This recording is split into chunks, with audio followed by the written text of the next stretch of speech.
If you ever visited Japan, chances are you have walked into 7-Eleven at least once because it's a brand you instantly recognize. You go in, expect the usual stuff, snack, drink, something quick to grab and head out. But a few minutes later, you start noticing something and you get confused. They are selling all kind of food you have never seen in American 7-Eleven. And somehow it tastes better than that what you get at a lot of restaurants. Then the obvious question hits you.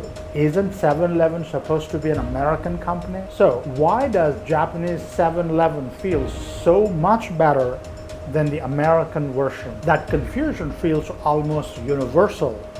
On YouTube and TikTok, creators from all over the world film themselves inside Japanese 7-Eleven trying the famous egg salad sandwich, bento box, and Japanese-style breads.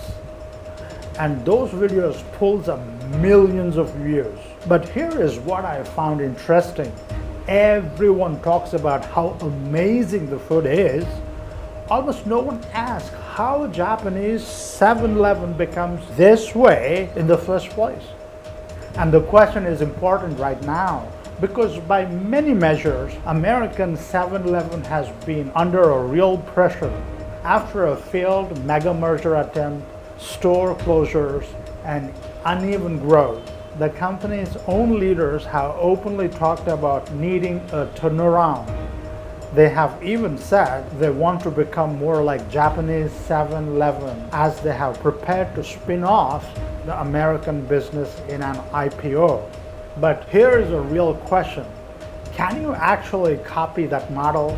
When we did our research, we discovered that many different forces came together to transform Japan's 7-Eleven. It did not happen by accident. It became a convenience store model that set the bar so high that other countries, even local competitors, are still wondering how to catch up. To understand how they got here, we have to go back to the beginning, back the early 1970s, Tokyo. The economy was booming, salarymen were working late. If you miss supermarket hours, your option or basically vending machines, tiny liquor stores, or nothing at all. There is no such thing as a true 24 hours convenience store network on every corner. Meanwhile, in the United States, the store began much early. In 1927, in Dallas, Texas, there were a company called Southland Ice Company. Back then, most American households did not have refrigerator, so they sold ice. But soon they noticed something simple. If customers are already coming to buy ice, why not sell them milk, bread, eggs, everyday essentials? Those ice docks slowly evolved into a small retail outlet. In 1946, they were rebranded as 7-Eleven, named after their revolutionary operating hours, 7 a.m. to 11 p.m., 7 days a week. I will be honest, I did not realize 7-Eleven was literally named after its hours. Kind of obvious once you think about it. By the end 1960s, some stores were open 24 hours. Coffee, snacks, cigarette essentials, built around a car-driven American lifestyle. So when Japanese retail executive Masatoshi Ayato visited the US in early 70s, he saw opportunity. In 1973, his company signed a licensing agreement with American owner of 7-Eleven. And just like 7-Eleven, Japan was born. But here is where it gets interesting. Inside a new Japanese subsidiary, there was a young manager named Suzuki, who would later become known as a godfather of Konbin. From the American side, the deal was simple. Here is a brand, go open a store. But from the Japanese side, it became, let us completely re-engineer this business for dense cities, small homes, extremely demanding customers. And that decision changed everything.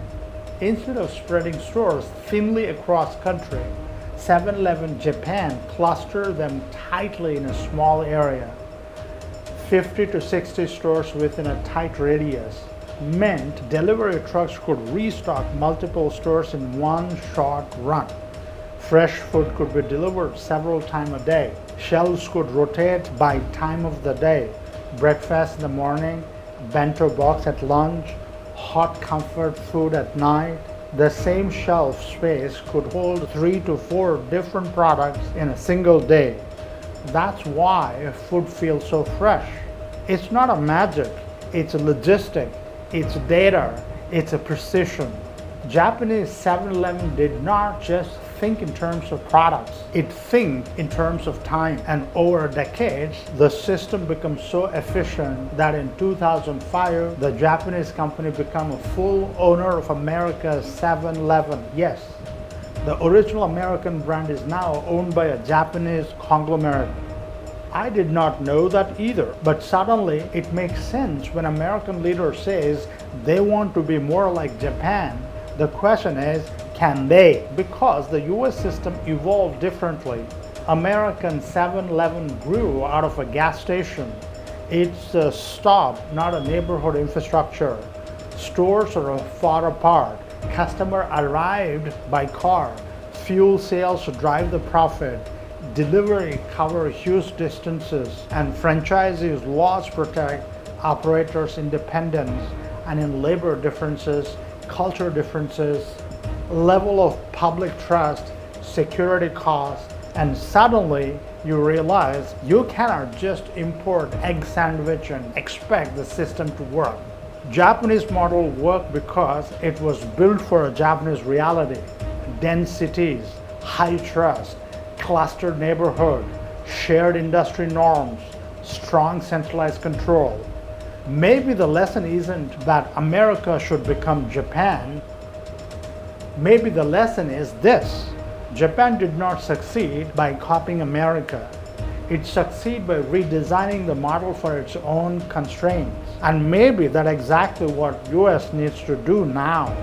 Not copy, but adapt. Borrow the spirit, tight feedback loop, fresh execution, respect for customers, and rebuild from the ground up for American realities. If you can do that, they might not become a Japanese 7-Eleven, but they would become the best version of American 7-Eleven. And that would be a win for our customers, franchisees, and for the brand itself.